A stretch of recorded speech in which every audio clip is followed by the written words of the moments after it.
Dear Mears, ginising nga si Axel ng sunod-sunod na pagtunog ng doorbell sa kanyang condo unit. Pilit niyang idinilat ang namimigat pang talukap ng kanyang mga mata. Tiningnan niya ang alarm clock sa ibabaw ng bedside table. Napaungol siya. Kalahating oras pa lamang siyang nakakatulog. Halos 36 hours siyang nasa mission and it was 2:30 in the morning. Who the hell was trying to wake her up? Pero habang bumabangon ay nakilala niya ang cadence ng pagpindot sa doorbell. Dalawang magkasunod na pindot, pause, pagkatapos ay tatlong sunod-sunod. Biglang nawala ang antok niya. It was her dad. Iyon ang kanilang code. Ginawa niya iyon para alam niya kung dapat ba niyang pagbuksan ang kung sino mang nasa labas ng pinto. Alam ng kanyang daddy na hindi regular ang kanyang schedule, na pwedeng gising siya sa buong magdamag o kaya ay tulog na tulog dahil sa trabaho niya sa Black Bureau. Bakit kaya? Ang natanong niya sa kanyang isip. They saw each other regularly. Ito lang sa personal niyang buhay, sa ngayon ang nabibigyan niya ng oras. She was off dating for a while, and with a reason. But she had no time to think of that now. Dahil nagmamadali, robe na lang ang naipatong niya sa kanyang manipis na pantulog bago siya lumabas ng bedroom. Sinilip muna niya ang ama sa peephole bago niya binuksan ang pinto. Muntik na siyang mapaurong. Hindi ito nag-iisa. Unfortunately, the other man, whom she had never seen before, was on her father's extreme right, so she didn't see him when she peeped in the hole. Bigla siyang naging conscious sa kanyang ayos. Nag-shower siya bago matulog. But that was it. Sinuklay lang niya ang mga daliri ang kanyang mahabang buhok kanina. Basa pa iyon nung nakatulog siya. Malamang nagugulong-gulong iyon ngayon. While the man outside with her father, bless him, was wearing a peep. That's a young theater actress bago naging secret agent, and she had played many roles on stage and on the street. Kaya siya nabigyan ng code name na Chameleon. She could be anything from a beautiful executive to a homeless hag. She had never played Peeping Thomasina, and she had never thought she would want to, until now. Tumikhim ang kanyang daddy. I'm sorry, sambit niya. Ramdam ang pag-iinit ng kanyang mukha. I thought ikaw lang ang tao. Come in. Niluwagan niya ang pagkakabukas ng pinto bago siya nagmamadaling bumalik sa kanyang kwarto. Nagpalit siya ng damit at nagsuklay ng buhok. Kating-kati ang kami niyang kunin ng kanyang makeup kit, pero nagkasya na lamang siyang maglagay ng face powder at lip balm. Baka sabihin ng lalaking kasama ng kanyang ama na nag-makeup pa siya para dito. Well, hindi ito magkakamali. Ang tanging pumigil sa kanya ay ang dahilang masyado yung obvious kaya hindi siya nag-makeup. Who is he? Tanong niya sa kanyang sarili. Pinasadahan niya ng tingin ng sarili sa salamin. Hindi siya madaling maapektuhan ng gwapong mukha. She preferred men with brains than bronze in her personal life. Kung gwapo man ang mga lalaking may utak, nagkataon lamang iyon. Pero aware siya na hindi importante ng mga sandaling yun. Her father had never brought a man in her place before. Well, he had never brought anyone. For that matter, this must be really important. Bumalik siya sa sala. Nagulat siya nang makitang ibinaba ng daddy niya sa center table ang tray ng kape at inabutan ng isang tasa ang kasama nito. Ang daddy niya. Si Armando Ramos ay direktor ng isa sa pinakamalaki at pinakamayamang kumpanya sa Pilipinas. Ang Ventura Enterprises ay nagsisilbi ng kape sa isang lalaking di hamak na mas bata rito. Muli siyang nakyuryo sa identity ng lalaki. Tumayo ang lalaki nang makita siya. Lumingon naman ang daddy niya sa kanya. Sumenya siya sa mga ito bago maupo. Upo rin siya pagkatapos umabot ng kape mula sa tray. She needed a fix. Kahit gising na siya ay parang may buzz pa rin sa loob ng kanyang ulo. Nagtatanong ang mga matang tumingin siya sa kanyang ama. So, ano pong dahilan at you don't recognize him, do you? Tanong ng daddy niya habang nakangisi. Nakaangat ang mga kilay na tumingin siya uli sa lalaki. Sinisino ito? Simpatiko ang mga mata nito, matangos ang ilong, simpatiko ang mga labi, may cleft chin at pangahan. He was really handsome. He had sideburns and a 5 o'clock shadow, wore a dark brown long sleeves and black denim that perfectly fitted his muscled thighs. May bahagyang pangingitim sa paligid ng mga mata nito na parang nagsasabing puyat din itong gaya niya. Because of work or pleasure? Ano ba ang pinag-iisip niya? Sumeryoso siya at tinitigan na talaga ang lalaki na tila naaasiwa na sa kanya. Shy but adorable ang nasa isip niya. Tumikhim ito. Lihim siyang napangiti sa sarili. She really had to stop ogling the man. I'm sorry, I still can't. Suddenly, unti-unti nga itong naging pamilyar sa kanya. Mga matang simpatiko na dati ay laging matatabingan ng makakapal na salamin. Muscled body na dati ay puno ng baby fats. No, he was fat. Really fat. Ayun ang dahilan kung bakit hindi niya ito nakilala. Biology, chemistry, physics, senior's ball. Oh my God! Her very first kiss. Rafe? Siyak na nasambit niya sa pangalan ng kanyang kinakapatid. Hello, Axel. Anito sa unang pagkakataon. Binasag ng malakas sa tawa ng kanyang daddy ang kanyang pagkatulala. I knew she wouldn't recognize you. Didn't I tell you, Rafael? Tumango ang lalaki at matipid ng ngumiti. Meanwhile, she was speechless. Nasa isip niya ang naging gap sa pagitan nila pagkatapos ng gabi ng senior's ball. Nasaktan ito dahil sa masasakit na mga salitang sinabi niya. Litong-lito siya noon dahil sa galit. She asked for forgiveness many times. He would always say he had forgiven her and she should not think about it anymore. But somehow, she knew he was lying. How could she not think that? Since then, iniwasan na siya nito. The last time they saw each other was on graduation day. He never let her see him again until now. Rafe, ulit niyang pabulong, saka siyang umiti. You look good. Had to. Umuwi na si Mami at nagkapalikan na sila ni Daddy years ago. Have you heard? She made sure I'll lose weight. Muntik na siyang mapangiwi. Tinutokso itong mama's boy noon bago maghiwalay ang mga magulang nito. Kahit high school na. Kahit sa simpleng science invention contest, naroon ang ina nito at maingay na nagchi-cheer dito. Just to make him slaughter and blush profusely. The boys taunted him mercilessly. Pero kahit madalas itong mapahiya noon, he was happy when his mother was happy. Rafe's mother had raised a very sensitive, very loving son. At dahil doon, hindi niya magawang sisihin ang ginang kung bakit pagdating sa anak, napaka-protective nito. He stayed with her in the States during college. Nang bumalik ang mga ito sa Pilipinas, shortly after that, ay nagkabalikan ng mga magulang nito na ayos ang mga problema. Ang hula niya ay gumawa ng paraan si Rafe para mangyari yon. Yeah, I heard. I'm happy for you. Hindi ito umimik. Tumingin lamang ito sa kanyang daddy na mukhang naalala ang pakay ng mga ito dahil doon. Ibinaba ng daddy niya ang iniinom nitong kape at seryosong tumingin sa kanya. As you already know, nang mamatay ang tito nitong si Rafe, siya ang bumili ng pharmaceutical business dito na malapit ng malugi sa naiwan nitong byuda at nag-iisang anak. That was 2 years ago. The business has bloomed thanks to his business judgment. Sumulyap at ngumiti ito kay Rafe sa huling pangungusap. Tipid na gumanti ng ngiti si Rafe. Napangiti rin siya. Her father was still treating Rafe the way he did when they were little.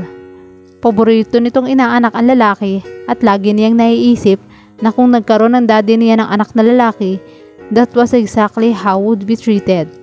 Cute si Rafe nung maliit pa. Mataba at bilog na bilog ito. Hindi pa rin siya talaga makapaniwala na ito ang matangkad at trim na lalaking kaharap niya ngayon. Kanina lang, someone tried to kill Rafe, Axel. Patuloy ng daddy niya. That got her attention really fast. Nambura ang ngiti sa mga labi niya. What?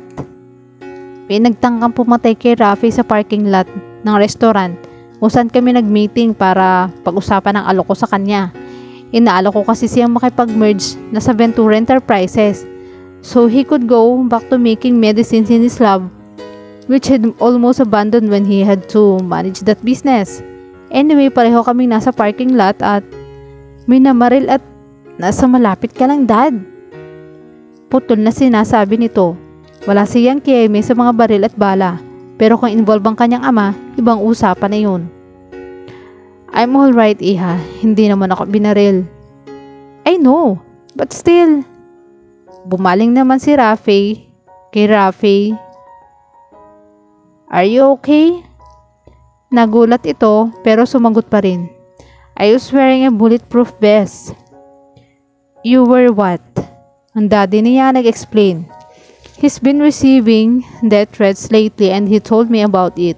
I made him to go to Rockies and he acquired a bulletproof vest from them. Those really thin ones that almost invisible inside the shirt and would make you wonder if they do work. Apparently, they did. It saved his life tonight. Roque LaGuardia or Agent Wire was one of the elite agents of Black Bureau. He owned the top quality security business, LaGuardia Security System, and the services that also sold security paraphernalia he had developed himself. Isa lamang ang manipis na mga bulletproof vest at dinevelop ng tech lab yun. He also secretly designed spy gadgets for the Bureau in collaboration with their very own agent, instant si Lawrence Contreras.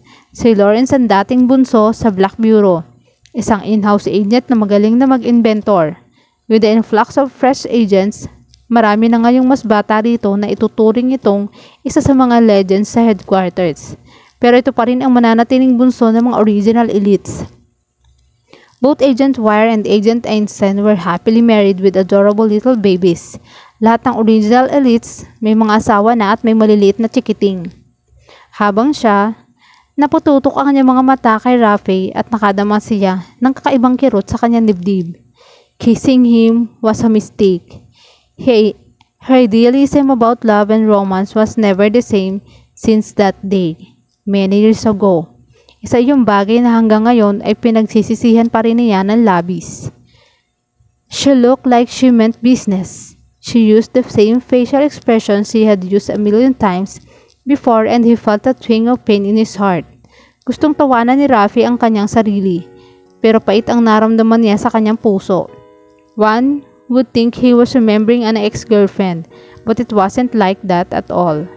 Halos hindi pa rin siya makapaniwala na nasa harap lang niya si Axel Ramos, ang kinakapatid niya na dating naman ang kanyang youthful dreams and worst nightmares. He had admired her like he had never admired anyone in his life. She was beautiful, yes, but that alone didn't spark his adoration. It was that in spite of her beauty, she was also very talented, was one of the most intelligent students in the school, had a great sense of humor that reflected the zest of life, that was entirely her own and that he had envied. She was also always very kind. Until that morning, she attacked him with the most hurtful words she had ever heard in his entire life, because it all came from the most perfect girl in his dreams. Napabuntong hininga siya. After all these years, akala niya ay na-overcome na niya yon. Pagkatapos ng kanyang mga na-achieve sa buhay, akala niya ay hindi na siya maapektuhan ng presensya nito. Pero ngayong kaharap niya ito, kahit naiisip niya ang mga accomplishments na iyon na hindi nakakahiyang ialay sa isang babaeng pipili ng kanyang puso, she could still rock his world. Naalala niya si Mian, ang maganda, dalaga at nakababatang kapatid ni Roque LaGuardia na nakasundo niya agad nung binisita niya ang LaGuardia Security System and Services. Fortunately, hindi na siya ang dating geek-looking humongous Rafael Gonzaga noong panahon. Malakas ang appeal niya ngayon sa mga babae. Bagaman, paminsan-minsan ay kinagugulat pa rin niya kung paanong nalagay sa isip ng mga ito kahit ang intelihente mga babaeng nakakasalamuhan niya, na kung anong nakikita sa panlabas na kaanyuan ay laman din ng kalooban. He could never claim he understood the woman, but of course, he didn't mind them before. Si Axel lang, and she was the most confusing of all. Why not give his attention to other women? That would be better and safe. At ngayong mayroon na siyang naiisip na solusyon sa kanyang predicament, nginitian na siya ni Axel. Sandaling nakalimutan ni Axel ang kanyang itatanong nang makita ngumiti si Rafe pagkatapos ng pagkunot ng noon nito na nagpakababa sa kanya. He's remembering the past too, pero baka nagkamali siya. What kind of death threats? Ano yan ang maalala ang kanyang tinatanong? Huminga ito ng malalim. Letters threatening my life, what else? Actually, hindi ko pinapansin nung una. Your father found out somehow and he brought me to LaGuardia as he told you. Ngumiti ito. Isunod ko ang vest because I admire this engineering. It's really innovative and very modern. I wish I had me. It's designer when I went. Rafe, you just got shot. Is that more important than the vest? Maang nasambit niya. I know. Anin tong bahagyang nahiya. You sound like my mother. Hindi ka pa rin nagbabago, patutsyada niya. May nagtaka na nga sa buhay mo eh. I know and it matters, kalmadong sabi nito. What I don't understand is why your father dragged me here and sent to the police. Hindi ko alam kung paano mo ko matutulungan. Napakurap siya. Oo nga naman, wala itong ideya sa klase ng trabaho niya. Axel can help you, saban ang kanyang daddy. Naguguluhang tumingin dito si Rafe. How? She's a theater actress. Ibinalik nito ang tingin sa kanya. Mali ba ako? Matagal na akong hindi umaarte, sabi niya. Really? Sayang. Nasa stage ako every time you perform noon. Wala man lang akong napanood kahit isang play na kasama ka sa cast. It's okay, sabi niya. Bagaman, masama ang tingin dito, hindi siya naniniwala na hindi nito sinadya iyon. Pero, meron akong mga kakalalang maaring makatulong sa'yo. Pagpapatuloy niya, bago pa may masabi ang kanyang ama na kung ano ang magkakompromise sa Black Bureau. Her father absolutely trusted Rafe at hindi niya ito masisisi. Rafe had this ability to stay as unblemished and innocent as a child, or at least yung Rafe na kilala niya noon. He was a person who never compromised when it came to his integrity and he sometimes couldn't understand why others did. Para dito, napakadali niyon. Kung hindi lang talaga niya ito kinakapatid at itinuturing na parang kapatid, she would have fallen for him. Did she just think that? Bahagyang ipinilig ni Axel ang kanyang ulo. Tulog pa ba siya? Kanina pa siya parang wala sa sarili, ang sabi niya sa kanyang sarili. Sino mga kakilala? Untag dang hindi bilib na tinig ni Rafe. People who can help you. The way better than the police, Rafe. Excited na sabad naman ang kanyang ama. Pwede akong bumalik sa LaGuardia. Their bulletproof vest just saved my life. Excited din sabi ni Rafe, but that was exaggerated. Kaibigan ko si Rourke. Sabi niya habang tinitingnan naman ito ng masama. At maging siya, i-recommend ang sinasabi kong service. The inventor? Really? I only met his sister. Very accommodating. Napakorap na naman siya. It was the first time he sounded interested while talking about a girl. It sounded strange. Kilala mo rin siguro si Mean. Dagdag pa nito. Hindi kami ganun ka-close. I don't really know her that well. Mean was a perky, pretty, smart lady and she had always thought that if they were given the chance to get to know each other, baka naging magkaibigan sila. But she had only met the woman a few times that were very far in between. Paano kayo nagkakilala ng kuya niya? Tanong ni Rafe. He's a friend of a friend. It was standard answer. Sandaling duman ang katahimikan habang nanatili itong nakatitig sa kanya. Unti-unti siyang naasiwa nang maalalang ganoon nga pala itong makatitig na para nakikita nito ang kanyang kaluluwa at malalaman nito kung nagsisinungaling siya o hindi. Do you know if she's committed to anyone? She? Sino? Si Mean? You mean boyfriend? Why the hell were they talking about marriage of their boyfriends ang nasa isip niya? Of course, she's interesting. Interesting. She tried to picture Rafi and Mean together. This Rafi, the no Rafi, was sexy and hot and very male. Kung may sense si Mean, she would grab him and run to the altar at once. And she didn't think Mean was stupid. She felt that weird feeling again. Ang nakadagdag ng pagkaasiwa niya ay yung munting karayom na parang tumusok sa kanyang puso. Great. Within a few minutes of getting back to her life, he was getting hitched. Isinumba ba siya o ano? Actually, ang alam ko may steady siya. On and off. With my luck, it's on again and they might be thinking or finally getting married. Bitter niyang sinabi. Nag-iwas siya ng tingin dito nang maramdamang nagiinit ang kanyang mukha. Can we go back to the discussion at hand? Your life before it gets forfeited? Axel, saway ng kanyang daddy. Well, somebody has to really be concerned. Hindi ko alam na word ka sa akin. Thank you. Ang sabi ni Rafi sa kanya na parang natatawa. Pero nang tingnan niya ito, seryoso ang mukha nito. Maybe we should talk about this another time? Pagod at puyat ka eh. At ganun din naman kami ng daddy mo. Can I come back tonight? Tonight? May date ka? Noon. Sagot niya. Okay, tonight. Ang bawi niya. Tila hindi na nito napigilang mapangiti at sa pagkakataong yon. Feeling niya pinagtatawanan siya nito.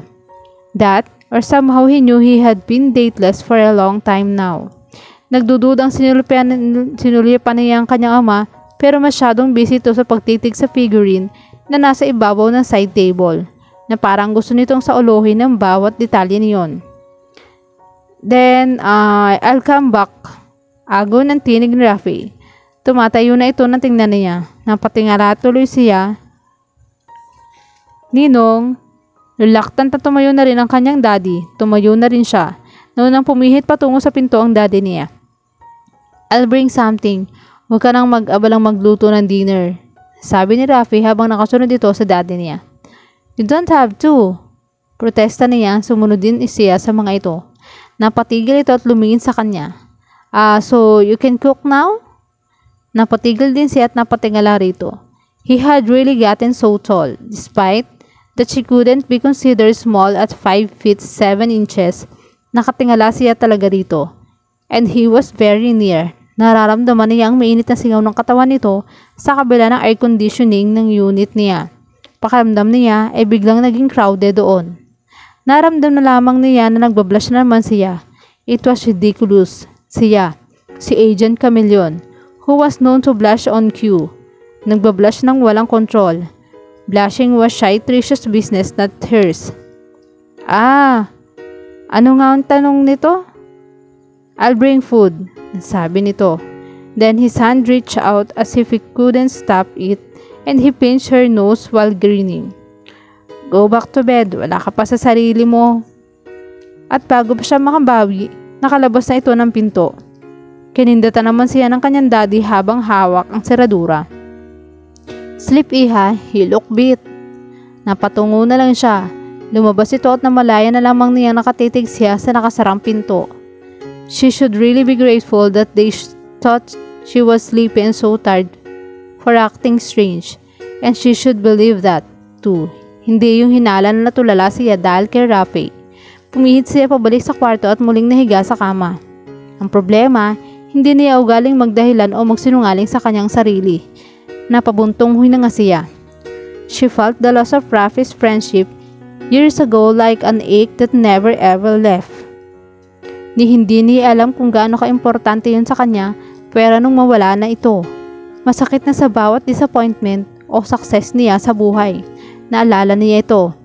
Yes, there was Tricia and the others, pero sa kabila na yun, hindi niya maiwasang hanapin si Rafi. Rafi would want to hear this. Rafi would make her feel like it was not the end of the world. Rafi would make something seem very insignificant. Rafi this, Rafi that. Ang masakit, siya ang may kasalanan kung bakit ito lumayo. Habang nakahiga sa kama, hindi na niya maiwasan ang pang-alalahanin ng nakaraan. The night of the seniors ball, Rafi was forced to escort one of the most popular girls in the school, si Rebecca. Ang mga magulang kasi ng mga estudyante ang nag-uusap-usap. Hindi ito gustong kaparehan ni Rebecca kaya gumanti ang babae. As if Rafe was the one who had instigated instead of his mother. Iniwan agad ni Rebecca si Rafe pagdating sa party. Naawa rito si Axel kaya sinamahan nila ito ng kanyang partner, who happened to be cool and who didn't really mind. Her partner drifted away and she danced with Rafe and talked with him. Kapag magkausap sila nito, mabilis dumaan ang oras. Hindi naman talaga sila close noong simula dahil magkaiba ang mga interest nila. But their parents' friendship made them bump into each other oftentimes as they grew up. Sa school, kung may maibibigay silang pabor sa isa't isa, they would readily give it to each other. No questions asked. Kapag may pagkakataong magkwentuhan sa kantin, library o sa grounds, nagkukwentuhan sila. He might look nerdy and shy, but when one got him now, he was an intelligent person to talk to. Namalaya na lang nilang magkaibigan na silang matalik. Pero kahit kailan, hindi niya ito tiningnan in a romantic light. The carpet was that night. Later in the evening, somebody spiked the drinks. It was like a tradition in their school, pero nakabantay naman ang mga instructors as student officers para makontrol ang sitwasyon. Alam niyang may tama na siya noong nagsimula na siyang mainis sa mga bullies. Sa kanilang batch siya pinagtatawanan si Rafe dahil sa kanyang pagsama rito na parang siya ang date nito. Don't mind them, sabi ni Rafe sa kanya. They were on the dance floor, hinila niya ito roon para inisin ng mga nangangantsaw rito. Walang kwentang pansinin mo sila. Nakakainsulto ang pagbubungis-ngisan nila. Kasama pa naman din ng Rebecca na yon. Pagkatapos kanyang iwanan na parang may mortal kang kasalanan sa kanya, na para namang gusto mo siyang talagang maging partner. Wala naman talagang na maniniwala na gusto mo ako, kaya mo ako tinabihan. At kaya ka nakikipagsayaw sa akin, naiinggit lang sila. He said it's so matter of fact and so accepting. Nainis na rin siya rito. Bakit ka ba laging mabait? Bakit ba tanggap ka na ng tanggap? For information, I like you, kaya narito ako sa tabi mo. Bakit kita pagtsatsagan kung ayoko ang ginagawa ko? Gumiti ito. Thank you for saying that. Of course, I know that you like me, but it's not the kind of like that I was talking about. Kalmadong sabi nito. Anong klase ng like? Ganito? Tumayad siya para halikan nito sa lips. It was over in a second. Pero shock silang napatitig sa isa't isa pagkatapos niyon. Namalaya na lamang niyang humahagikik siya. Napangansin na rin ito. Luka-luka ka talaga. You really don't have to do that. But if you can see their faces, siguro sulit ka na. How do they look? Like they swallowed fish. Natatawang sabi nito. Really? At sa espiritu ng kapilihan, muli siyang tumiyad. Kinawit pa niya ang kanyang mga braso sa leeg nito at muling iniaro ang kanyang mga labi rito. Axel, come on, kiss me. Hayaan mo silang lalong mainggit. Asing ka na. We'll get into trouble. I'll be worth it, please. Huwag mo naman ako ipahiya. Bakit ang mga magkasintahan dito nagkikis din naman sa tabi-tabi? Pero hindi mo ako boyfriend. Sabi nito sa pinaka-logical nitong boses. Natawa na naman siya. Natawa na rin ito at sumusukong pinagbigyan siya. Alam niyang kaya lang ito sumunod ay para hindi siya mapahiya. That kiss was longer than the first. Nang mag-angat ito ng ulo, hindi na sila nagtatawanan. They just stared into each other's eyes. She had never felt so confused in her life. She felt something in his kiss, something that she had read in his eyes. Pagkatapos niyon, bumalik na sila sa kanilang mesa. Iba na ang atmosphere sa pagitan nila. They were not talking. Everyone around them wasn't normal too. They saw the kiss. Even Rebecca and the bully subdued. Bigla silang naging item sa mga mata ng lahat. Are you okay? Tanong sa kanya ni Rafe sa marahang tinig. Lasing na nga yata ako, sabi niya at totoong naluluha na siya. Tumalab na talaga ang alak na inihalo sa juice na ininom niya. Inubos pa naman niya ang laman ng basong binalikan niya sa mesa. Mabuti pa, iatid na kita pa uwi. Mabuti pa nga, Sabi niya, magpapaalam lang ako sa advisors at iniwan na siya nito.